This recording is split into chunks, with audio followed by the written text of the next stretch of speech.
Əziz şagirdlər, müəllimlər və MIQ imtahanına hazırlaşan müdavimlər, biz sizinlə 6-cı sinif səviyyəsindən tutmuş 11-ci sinifə qədər biosfer bölməsini üzərindən keçəcəyik bərabər. Canlı aləm təbəqəsi, yəni biosfer. Bios, həyat, sfera təbəqə deməkdir. Yer kürəsinin biosfer təbəqəsi litosferin 3-4 kilometr dərinliyinə qədər, atmosferin yerdən 20-25 kilometr hündürlüyünə qədər olan hissəsini və bütünlüklə hidrosferi əhatə edir. Canlı orqanizmlər daima bir-biri ilə qarşılıqlı əlaqədədir və bizim bu bölmədə öyrənəcəyimiz iki əsas termin var. Biri təbii komplekslərdir, digəri təbii komponentlər. Təbii komponentlər dedikdə ayrı-ayrılıqda təbii elementlər nəzərdə tutulur. Buna relyef, süxurlar, su, iqlim, bitki və heyvanat aləmi, eyni zamanda torpaq aiddir.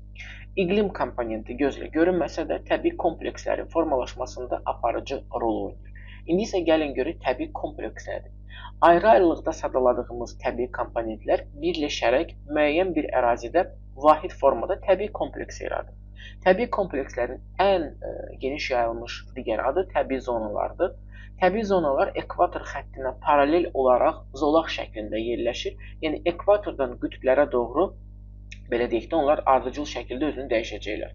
Bu da nə ilə əlaqədardır? Təbii ki, biosfer bölməsində əsas göstərilən amilləri ikisini biz adətən qeyd edirik. Bu amillər əsas amillərdir. Bu təbii ki, temperatur və rütubətliyin mütənasibliyidir. Temperatur və rütubətli ekvatordan qütblərə doğru dəyişdiyi üçün buna müvafiq olaraq təbii şərait də dəyişəcək. Yəni torpaq örtüyü, bitki örtüyü, canlı aləm və s. Və biz təbii zona deyəndə buna misal olaraq savannanı, səhra, meşə, tundra, çöl və s.ni göstərmək olar. Təbii komplekslərin özünə məxsus təbii ki, iqlimi, torpaq və bitki örtüyü, heyvanat aləmi olur. Və təbii komplekslər bir-birinin zahiri görünüşünə görə fərqlənir. Təbii kompleksləri bir-birindən ayıran ən əsas əlamət bitki örtüyüdür. Hesab edin, sizə iki dənə şəkil verilib, birində səhradır, birində meşə. Siz onları bir-birindən ayırt etmək üçün birinci növbədə nəyə baxacaqsınız? Təbii ki, bitki örtüyünə. Yəni, aydın məsələdir. Səhralarda bitki örtüyü zəifdir, qumla örtülüb, amma meşələrdə müxtəlif ağac növlərinə rast gəlinir. Yəni, sizin əsas nəzərə alınacağınız amil bu, təbii ki, bitki örtüyüdür. Və təbii komplekslər bir-birindən ölçülərinə də görə fərqlənir, kiçik təbii və böyük təbii komplekslər olmaqla. Təbiətin yaşıl geyimi meşələr. Yer kürəsində bitkilərin yayılması, onların müxtəlifliyi ilk növbədə ərazinin iqlimindən asılıdır.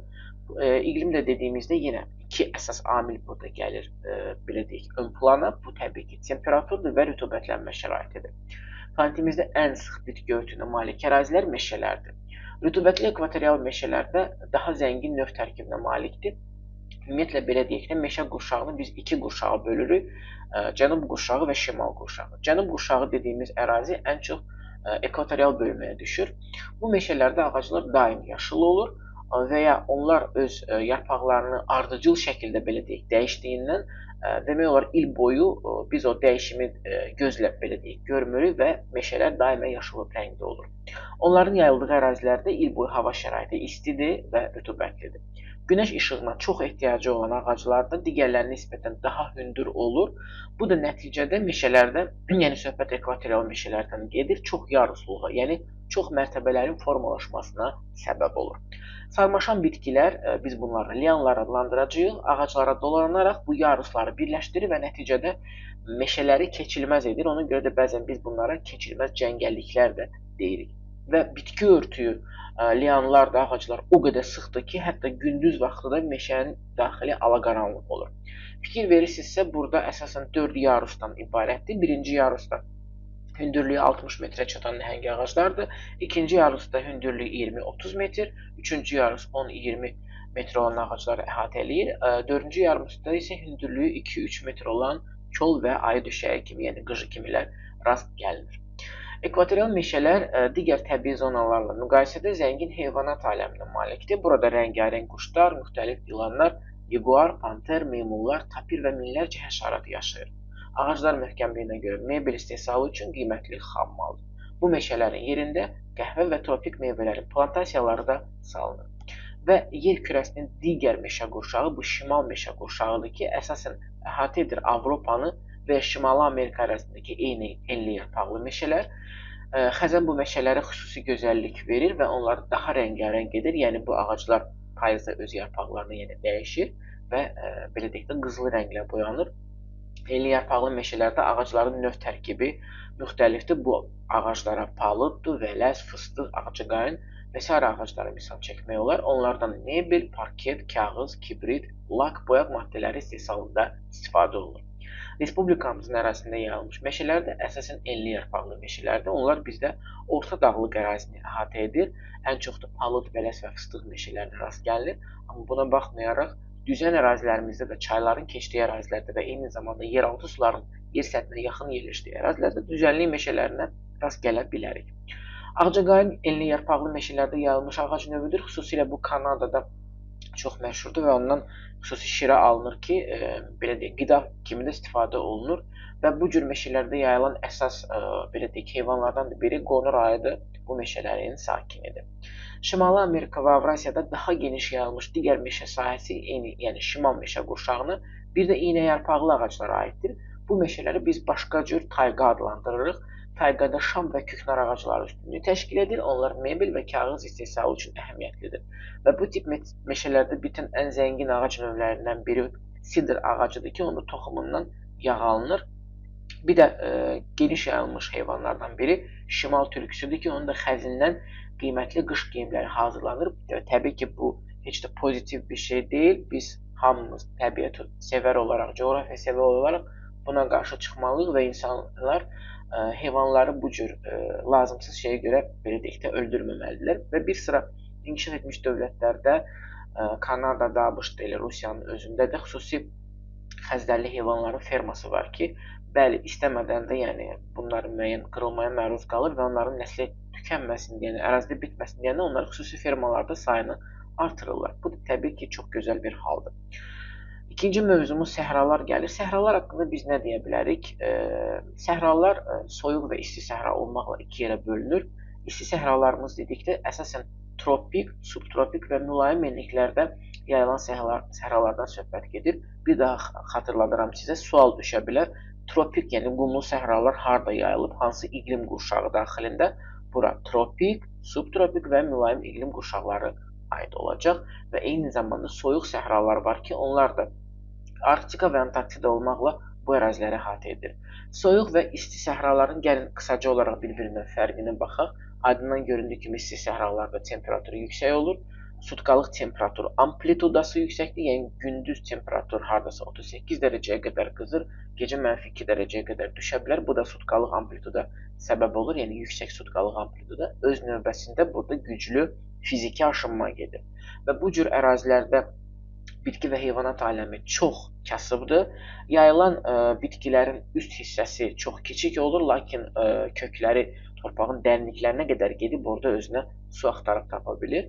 Heyvanlar isə ya belə deyək, gecə həyatı sürür, gün batandan sonra aktiv fəaliyyətə başlayır, ya da ki, gündüz vaxtı yaşayırlarsa, aktiv şəkildə gündüz vaxtı belə deyək, fəaliyyət göstərirlərsə, onların bu istiyə uyğunlaşma prosesi var ki, bu da onların böyük məsafəni tez bir zamanda, yəni sürətlə qaçaraq qət etmələri, özlərinə su tapmalarını və yem tapmalarına səbəb olur. Gəlin dünyanın isti səhralarına baxaq görək harda yayılıb. Əsasən gördüyünüz kimi tropik enliklərin səhraları bu Cənubi Amerikada Atakama səhrasıdır. Afrikanın səhralarıdır. Buna böyük səhra, yəni dünyanın ən böyük isti, təkrar edirəm, ən böyük isti səhrası olan Saharanı misal çəkə bilərsiniz, böyük səhranı və Saharanın daxilində burada bir Liviya və tropikdən biraz aşağıda Nubiya səhrası var. Eyni zamanda burada Kalahari səhrasına rast gəlinir və Namib səhrasına. Daha sonra Şimali Amerikada biz daha çox subtropikin daxilində götürəcəyik belə deyək səhralardır. Sonor səhrasıdır və Mojave, eyni zamanda həm subtropik həm mülayimə, bir də Colorado platosunun üzərində olan səhranı misal çəkə bilərsiniz və təbii ki, Şimali Amerikanın relyefindən də bizə tanış olan böyük hövzəni misal çəkə bilərik. Eyni zamanda Cənubi Amerikanın subtropik və mülayim enliklərində Patagoniya yerləşir, bu da quraq ərazidir. Avstraliyanın səhraları hamısı tropik səhralardır demək olar ki, burada böyük qumlu səhranı, Gibson səhrasını, böyük Viktoriya səhrasını, Simpsonu və Tanami səhralarını misal çəkə bilərik. Avrasiya materikinin tropik iqlimində yerləşən səhralara misal çəkəcəyik, əsasən Ərəbistan yarımadasında yayılan səhralardır. Bu ümumilikdə Ərəb səhrası da gedir və onun daxilində olan böyük Nəfud və kiçik Nəfud səhralarını misal çəkə bilərsiniz. Bir də Tar səhrasıdır ki, Hindistan və Pakistan sərhədində yerləşir. Daha sonra subtropik iqlimin, kontinental iqlim şəraitində Suriya ərazisindəki səhranı misal çəkmək olar. Mərkəzi Asiyanın artıq təkləməkan səhralarıdır. Daha sonra buradan Gobi səhrasıdır, Qaraqum və Qızılqum səhralarıdır və Çinin daxilində olan, burada qeyd olunmayıb, Alaşan və səhralarıdır ki, bunlar daha çox mülayim və subtropikin səhralarıdır. Soyuq səhralar dediyimiz kimi Arktika iqlim qurşağı daxilində adalarda müşahidə olunan buz örtüyüdür və Antarktidada olan səhranı, buz səhrasını misal çəkə bilərik. Bu arada dünyanın ən böyük səhra ərazisi Antarktida hesab olunur. Bunu nəzərinizə çatdırın, çünki bütün materikin üzəri buzla örtülüdür. Amma ən böyük isti səhramız isə təbii ki, Saxara, yəni böyük səhranı Afrikada qeyd etməliyik.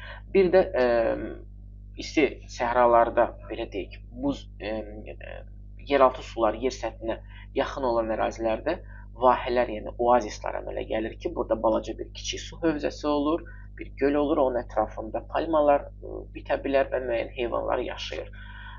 Soyuq səhralarda da bitki və heyvanat aləmi çox kasıbdır və bu səhralarda heyvanlar təbiətə uyğunlaşdırırlar deyənə ən çox, belə deyək də, ya xəz dəriyə malik olurlar, ya da ki, dəri qatının altında qalın piy qatı yerləşir ki, onlar soyuğa davam gətirə bilsinlər. Ən çox burada yayılan, belə deyək, heyvanlara pinqvinləri və Antarktidada yayılan pinqvinləri və şimal qütb ətrafında yayılan ağ ayıları misal çəkmək olar. Və isti, soyuq səhraların oxşar cəhəti ondan ibarətdir ki, hər iki ərazidə vahələr, yəni oazislər əmələ gəlir.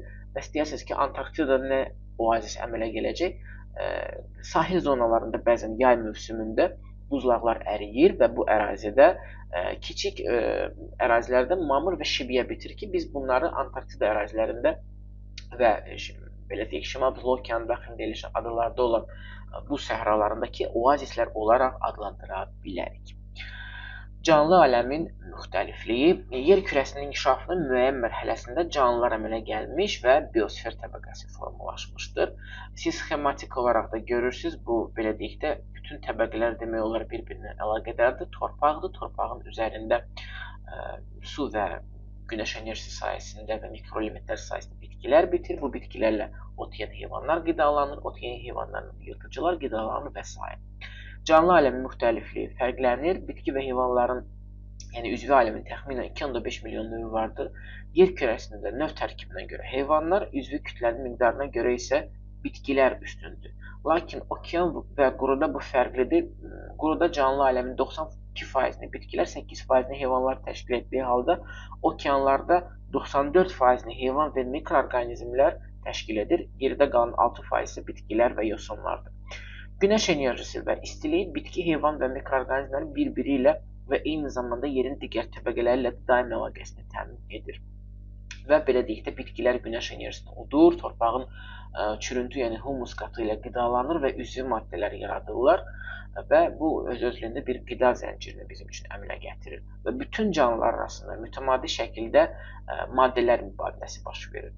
Müəyyən ərazidə formalaşan, bir-biri ilə sıx qarşılıqlı əlaqədə inkişaf edən bitki, üstəgəl heyvan və üstəgəl mikroorqanizmlərin davamlı qrupuna, birləşməsinə biosenoz deyilir. Hər bir təbii kompleksin, meşənin, səhranın, çölün, bataqlığın özünə məxsus bitki, heyvan aləmi var, yəni özünə məxsus biosenozu var. Okean sularında da bu özünü aydın şəkildə göstərir. Gördüyümüz kimi okean zonasını biz işıqlanmaya görə 3 zonaya bölürük. Yaxşı işıqlanan zona, zəif işıqlanan zona və tam qaranlıq zona. 200 metrə qədər olan zona yaxşı işıqlanan zonadır. Demək olar ki, bütün canlı aləm, bitki və heyvanat bura toplaşır. Çünki sərbəst şəkildə bura oksigen daxil olur və günəş enerjisi buranı yaxşı qızdırır. Daha sonra 1000 metrə qədər olan zona zəif işıqlanan və 1000-dən 3000 metrə qədər və ondan da dərində yerləşən zona isə müvafiq olaraq tam qaranlıq zona adlanır. Və okean sularında yaşayan canlıları aktivliyinə görə biz 3 qrupa böləcəyik. Bunlar nektonlar, planktonlar və bentoslardır. Okean sularında sərbəst hərəkət edən fəal heyvanlar balıqdır, balinadır, dəniz tısbağasıdır. Biz bunları nekton adlandırırıq.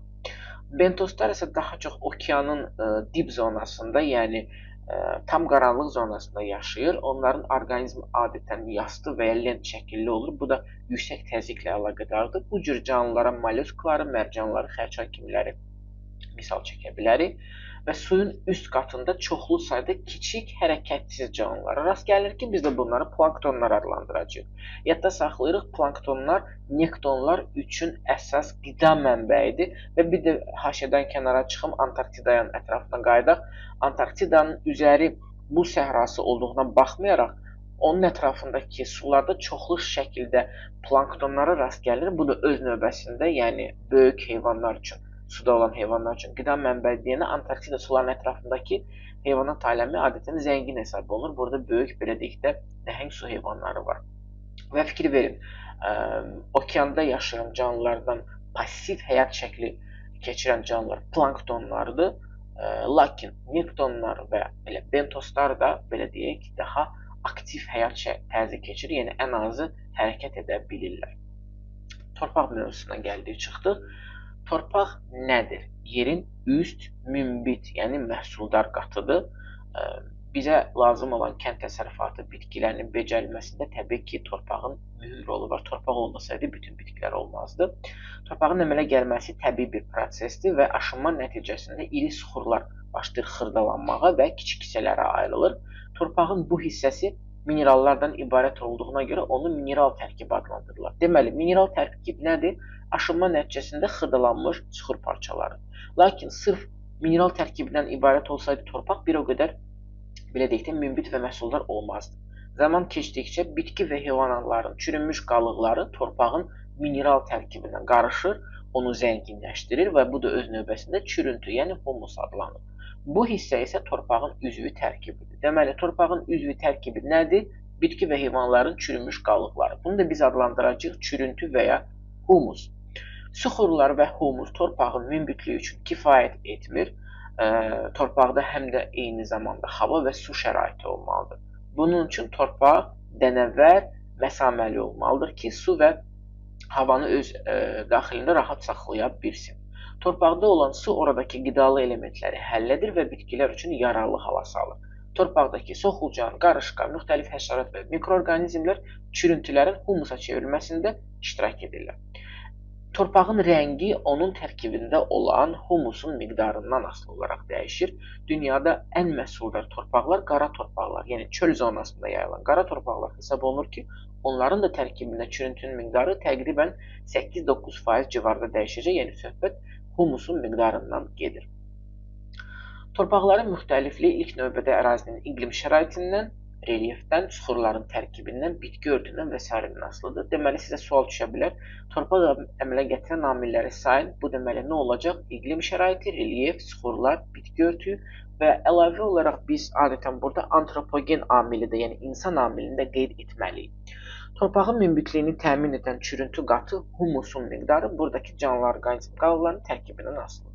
Humusun miqdarı və müxtəlifliyi torpağın rənginə təsir edir. Qeyd etdiyimiz kimi, nə qədər çürüntü, humus çoxdursa, torpaq bir o qədər tünd olacaq. Və tərkibindəki suxur hissəciklərinin ölçülərinə görə biz torpağın mexaniki tərkibini müəyyən edirik. Mexaniki tərkibinə görə torpaqlar bölünür. Gilli, gillicəli, qumlu və qumlucalı və ya qumsallar olaraq adlandırılır. Torpaqda rütubət və havanın miqdarı onun mexaniki tərkibi ilə bilavasitə əlaqədardır. Belə deyək, torpaqlar məhsuldarlığına görə də eyni zamanda bölünəcəklər iki cür torpaq növünə, strukturlu və struktursuz. Strukturlu torpaqlar adətən dənəvər olur, yəni məsamələri olur.